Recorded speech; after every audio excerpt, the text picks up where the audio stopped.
University. Here, there are two panelists. My name is May, and so Kevin, can you introduce yourself? Hi everyone, my name is Kevin.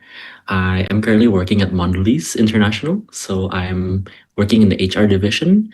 I work as an HR BP. So I manage my talents internally from the talent management, engagement, and also learning for my internal employees. Nice Ah, to meet you thank you. all. Yes, nice to meet you.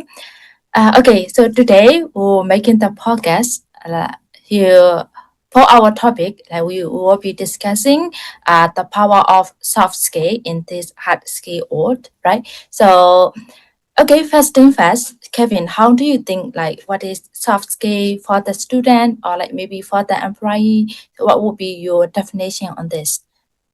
Mhm. So going over with soft skills versus hard skills, it's very both are quite an interesting thing that we need to understand. So Mm. soft skills is I would define soft skills as the kind of skill set that gets you the trust from people, especially those who you are working with. Take for example communication, leadership, and those skills are often not visible. So it's the skill set that may not be the most visible in on paper. So you cannot really describe Mhm. or actually measure the skill set on paper. However, those are the skills that are very critical and also what differentiates us from others in terms of capability and also how we engage in the community or in our professional setting. Yes, I agree with you, right? So, if we say soft skill, it cannot see like on the paper, like we see at the like certificates or qualifications. They are mostly about the hard skill and how you have the knowledge on the like on a topic. So things like that. But I think soft skill are really important in this nowadays as prepare. So we now AI is evolving every day. So that's why if we communicate each other so like the ability that we can communicate really well and then the ability that we can connect with each other, that is like crucial part of the like communication. I think that's why like I think like soft skill is uh very kind of like popular topic nowadays. Yes. uh okay, so yeah, yes, as an Just to add, employee. just to add a Yeah. little bit, May, talking about the differences between soft skills and hard skills, it's that especially that now that you mentioned AI, because when we are developing the technology and the AIs that are currently growing at a very massive and rapid state, the soft skills become incrementally important because that is the only way we can differentiate us from the technology and the AI itself. So therefore, it's very important for us the kind of things that we need in order for us to be able to not become over dominated by the AI. Yes, yes, I agree. Yes, but some people might think that like being soft, having like soft skill, it's just uh they are not necessary as if only if we are master in one subject or like on that topic, if we have the enough knowledge, they think that that's enough. But like in reality, like you said, like so we need to have like soft skills like ability to communicate and also adaptability, that kind of skill. Yes, and also I agree with that. Like that is only the way that we can differentiate with AI and also like uh, as people, right? Okay. Yes. Then. Now we talk about what is soft skill and what is hard skill, right? So now I want to like discuss from the like employer point of view, right? So when you hear that when we applying for the job, like yes, if of course the employer they will look at like your uh qualifications and your certificates, right? But on the other hand, but like if you get the job, but the thing is everybody will have that ability, right? So they hire the people who are master in that in that topic or like in that subject. So what I want to discuss here is like how soft skill is important in the like workplace and how they will help you to get like promoted. So is it stay to like today? So do we have to have that like soft skill ability? So how do you think on this? Mhm. Yes, soft skills is actually in increasingly very important as well in the workplace, because the way you need to, again, just like what I mentioned earlier about trust, is the only way you can get the trust itself. There's an equation to that, to building the credibility, and oftentimes it's not based on your hard skills alone. So you can have the most expert in, say, for example, operating Excel or even doing SAP if you're advanced in the systems. But then the soft skills itself, it's how you present yourself, how you communicate things, and how you ensure that your hard skills alone cannot stand it by itself, and therefore that's how you are able to showcase your hard skills is through your soft skills itself, that right. So therefore it is very important now that, since you also mentioned about promotion, oftentimes actually promotion does not occur based on simply just, oh, okay, say Mr. X is good at doing finance analysis. That's it. Mm-mm. No. And most of the case, what happens is, okay, Mr. A is good at doing finance analysis. How's he in terms of leadership? How is he in terms of managing teams, managing a project that has peers and coworkers within the team? Say, for example, those are the considerations whenever we are going to promote someone, or simply just to be able to get someone to review their performance during the end of the year, let's say. So therefore, just to iterate that again, soft skills are a non separable part of your hard skills, and therefore you also need to grow your soft skills. And by that, I mean you need to know exactly what you are good at and what are you lacking. Mm. That's the only way. So, for example, if you do a reflection, right? Sometimes I do reflections myself after a long week or a long day. Simply like, okay, just come to my thoughts. Like, okay, there's something that I need to work on. Is it my presentation skills? Is it the way I lead my team, or anything that, okay, therefore after I do the reflections myself, and that way I can know that, oh, okay, I'm lacking in this part, and I need to work on more towards a specific part of my soft skills. And yeah, that's how I usually approach it. Yes. One question that I have in mind after Mhm. listening to you. So if let's say that you're an employer of like a big company, so maybe like what would be two soft skills that you would find in an employee? Like, Mhm, mhm. So it usually, I mean, I would say different roles might need different oh, specifications of soft skills. But for sure, I'm taking, for example, the finance team, where you need to be able to interpret data. That's the hard mm, skills that you do, right? But then how you can communicate it to your stakeholders, so you can clearly create or build a storyline that matches with your data, mm, is what the soft skill that you need. Say this, in this case, is for the finance team, or even for the sales team. If they get the sales in time, or if they didn't meet the target for the month, and then they have to see the gap and create an analysis, right? If they have the analysis and they are unable to present or explain it to the bosses or the stakeholders, then they will just be assumed as not performing. So again, different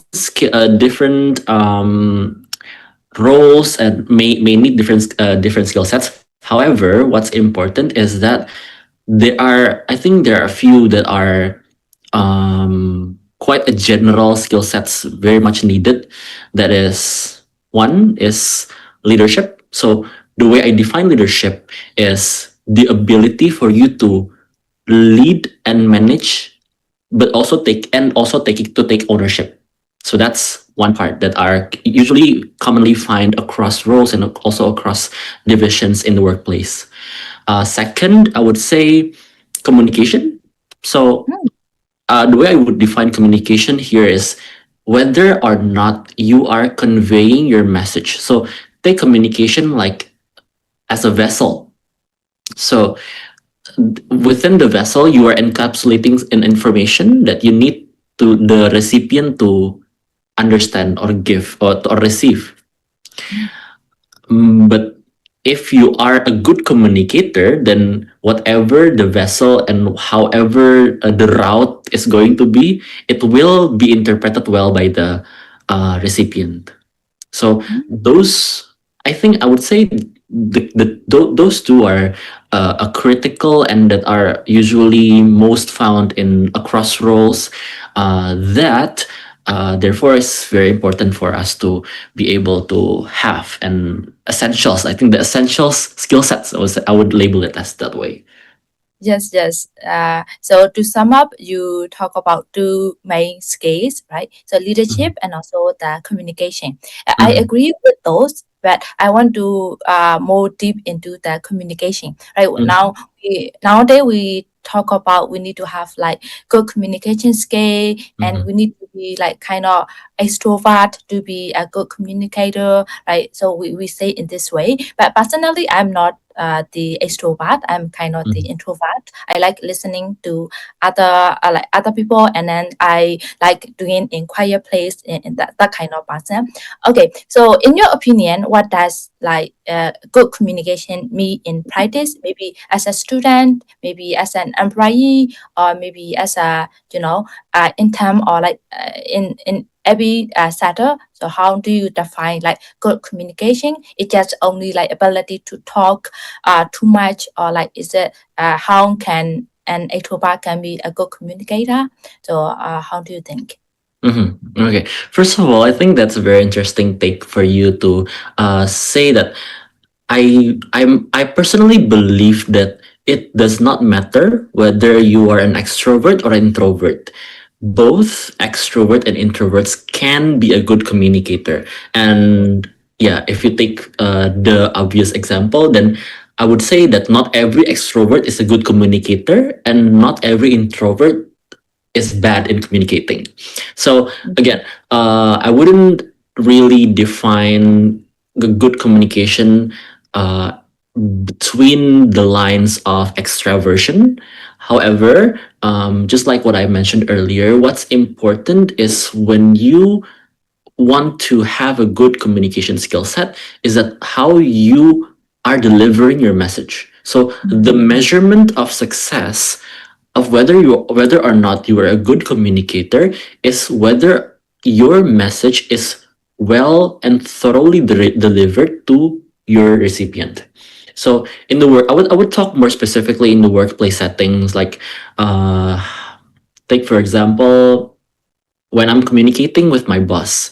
So if I have an idea or any proposals, in my case, then I would say I would be proposing a salary raise. I would propose a salary raise for an employee that has been working for what 5 6 years or yeah, and the way that I need to be able to deliver the message is that how I can convince my boss that the employee that I can that my so that my boss can view the employee the same way that I did. Okay, this employee needs a raise, a raise because of his or his or her, be it astonishing project or a very mm, mm, mm, mm, good in terms of leading his or her team. So be it anything, so that the clear differentiator whether I am a good communicator or not to my boss is that how can I get my boss to view it the same way as I did. So hi, am I still here? Hi. Yes. Oh, I think I just lost my connection. Okay, Yes, we so can. I'm already good. Yes. Apologies. Okay, apologies for that. Yeah, so that the separator or what differentiates me to be a good communicator is that I have to get my boss to view it the same way that I did, and just to put it on another perspective so we can have better examples. When it comes to communicating, obviously there are different styles of communication. So some people believes or some people prefers a more direct communication. So if I'm talking to stakeholders A, then I need to have a direct and structured approach. Mm. Whereas if I were to talk to stakeholders B, then I would need a more personal approach. So I wouldn't come to stakeholders B the same way that I came to stakeholders A. Mm. So one thing that we all need to understand when communicating is understanding the different styles of communication and to know which styles are our partner or our recipient is does have. And it can be that okay, say take for example, if stakeholder B has a more personal approach, then I would need to have a okay, more personal, meaning I would ask before I come with data or with any proposal. I would ask on their day, and I would ask how they have been doing the past few days or the past week, and then I would just and then there after that I would jump into the proposal. So again, treating different peoples differently need also to come with considerations in terms of communicating. So upon understanding those perspectives, then I believe that we can be a good communicator, especially in the workplace. Yes, yes. So you talk about uh like, to have like good communication in the workplace. It doesn't have like only one meal, but it can depends on the person and like the one that we are communicating. Yes, I agree with this. So what about if we talk about the like good communication? Is it just about talking, or how can we show that like we are good communicator by action, like not just talking, but in with the action? How can we show that like we are the good communicator by doing like some kind of action, like that doing things, not just talking? So how can we show that we are Sorry, you mean asking or no action, like oh, how action? Okay, okay, yeah. So, well, again, just I think it still aligns with my previous statements that when we are communicating well, we need to ensure that the message is heard or understood. So it can be through various approaches, meaning that it can be through verbal, it can be through written, or even actions. So, again, I wouldn't really specifically mention or suggest any particular method or the vessel that I was talking about earlier. But then again, is how we can ensure that the message is delivered. So again, I wouldn't really specifically mention about the action or like the way we deliver it, but then again, how is it going to interpret? So again, is it working if we do it through action? Like if the person prefers a more direct, so direct means action oriented communication, then it works. But for some people, maybe we don't need to be as direct or as actionable as if we were to talking to people who prefers the more action approach. So yeah. Yes, I agree with this about the like being a good communicator. Okay, earlier you also mentioned about AI, right? So here AI is developing, and meanwhile, the only thing that can differentiate from the technology, maybe like the ability to communicate well and being soft skill, like kind of having emotional intelligence, in other words. So I want to go to that topic now. So yes, as a human, like what kind of human skill are being like the most important to have nowadays? Like only knowing like an area, or like only knowing a subject isn't enough nowadays, because we can ask AI, right? So they can even respond faster and also like more accurate way. At the time, how can we be more human, and what kind of abilities and what kind of skills make us like differentiate from like artificial intelligence, and how can we be outperformed from like than like AI? So how do you think? hmm So you're asking more on how we can differentiate ourselves from the Yes. AI, right? Yeah. Again, I do believe that AI is growing, but it's not here to replace us permanently. Mm, So I guess from my personal experience as well, in the workplace, like the way we approach AI is not entirely, it's not that we reject the presence of AI, nor we submit or we um, surrender ourselves to AI completely. So I would say like the approach towards AI should be a mixed and balanced approach between utilizing it on our specific needs, but also give it a little grain with a little grain of salt, meaning that we have to have our own judgment and our own sentiment or thinking before we digest the information that we receive from AI. So then, what makes us separable from AI is actually our critical thinking, mm, because that is the only way we can do differently.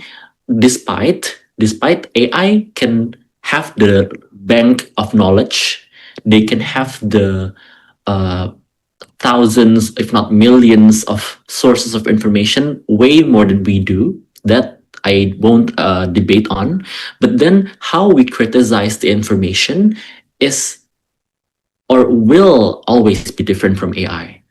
They will only feed on information based on like surface, not surface, I would say, based on how would I put it, like SS. Like they would just simply digest their information as like the truth. But however, truth has many versions, and how we criticize the information is that's what makes us different. Take for example, um, for informations that are more abstract or humanized, mm, meaning the social behavior or norms or ethics, those judgments that AI make are not based on a human perspective or as a human approach. So mm, then again, yeah, that's how we are sentimenting differently from AI, so that yeah, we have to train our critical thinking so that we don't submit fully to AI. And mm, on top of that, again, I do believe that we cannot come to AI empty-handed. mm, So if we look for information, yes, AI have every information that you need, but then again, is it 100% correct? Is it coming from a trustable or um, reputable source? Is it feeding on potentially misleading or wrong information. So Mm. those are the things that you need to have before adapting to AI. And again, I wouldn't say that you should not use AI or AI is wrong, but yeah, the idea is you have to have the background or like the necessities on the specific topic that you're talking about or asking AI, so that you can have judgments and criticize the Mm. thought process of AI itself. Yes, yes, I agree on this as well. Now you talk about like critical thinking, which is also one of the soft skills, right? So we Mhm. must say so that if we have like critical thinking skill, and if we have like kind of empathy, and if we can connect, we have the ability to connect with the other people. Like I think that can make us differentiate from the AI, right? Yes, I think time is also running. Yes. So let me ask then the last question, right? So about the soft skill and hard skill. Yes, I think in the listener there can be many students, right, and also the employee, like maybe like in terms. So my last question is like, if a student wants to improve one soft skill, by starting tomorrow morning, or like maybe now after listening to this podcast, maybe student realize that yes, soft skills are important, and she or he want to improve like a soft skill, then what would be like one simple thing that they should do, and how can they start? Like maybe like step Mhm. by step in stretching, or like how can they be good at you know uh, how can they possess soft skills? Yes, Mhm. okay. Yeah, this. Mhm. Okay, so that's actually a very interesting question. To improve your soft skills, again, each person are starting at a different level. Mm. So I or someone may have a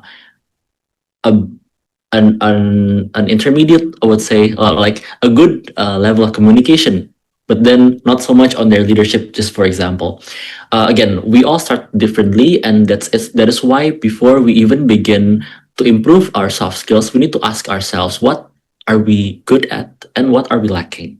So personal reflection is very important before we even start drilling into, okay, what soft skills that we need to improve. So, and the way we can have reflections, we can also to seek feedback as well. So Mm. from our colleagues, from our peer students, or even our lecturers, if we still have the access to. Uh, it's very also important to have feedback from them, so that we can have a different perspectives into how people see us. So we can believe that we already, I'm communicating well already. I think I can get my message delivered. But then from the perspective of others, we're still lacking in communication. Then the question is, what specific part that we need to improve? Again, I would say that leadership, communication, those are very broad things that um, we that can be interpreted in many different ways. But Mm. then specifically, what part? Okay, like let's say we know that, oh, okay, I need to improve my leadership. Leadership what? Mm. Is it managing people? Is it managing difficult conversations with people? Is it giving feedback? So even from the two examples that I've given you here, we can still break it down into tiny, tiny, and more specific soft skill sets. So again, then after we do the reflection, we can start. Okay, so I need to improve. Just taking an example here, I need to improve my giving feedback. Mm. How do I improve giving feedback? So I take a look at, again, we can use AI for this, or even a simple Google search would do. How to improve my feedback? Okay, we can look at a feedback method or model. Like there would be a ton of theories or formats that we can structure feedback from, and that in any of the frameworks can do, but then it's how we utilize it. So okay, I can do give the feedback model A, for example. So like we can structure the feedback into the ways that can be more structured. That's a way to start. So again, uh, to summarize, I would say we need to have a reflection, be it a personal self reflection or also us a feedback from others. And also after that, we can start to structure our ways after we drill down into specifically what we need to improve. Mm. Thank you, Kevin. I have a wonderful time listening to your insight on like being soft skill over hard skill. Right? Yes, I agree. Both are important, right? So, but we shouldn't neglect like the importance of having soft skills. Thank you. And yes, to summarize what you said, you talk about like soft skills such as leadership, communication, critical thinking, and like to start to have the ability and to possess soft skill. We should also have like seek the feedback, or maybe sometimes we should also have the like mentor from the expert to possess like that kind of skills. Yes, I think yes, that's it, right? So thank you for this podcast, and also like thank you for listening. I let podcast. So I think we'll see next episode. So yes, thank you. All right. Thank you, May, for having me. Bye bye. Bye bye.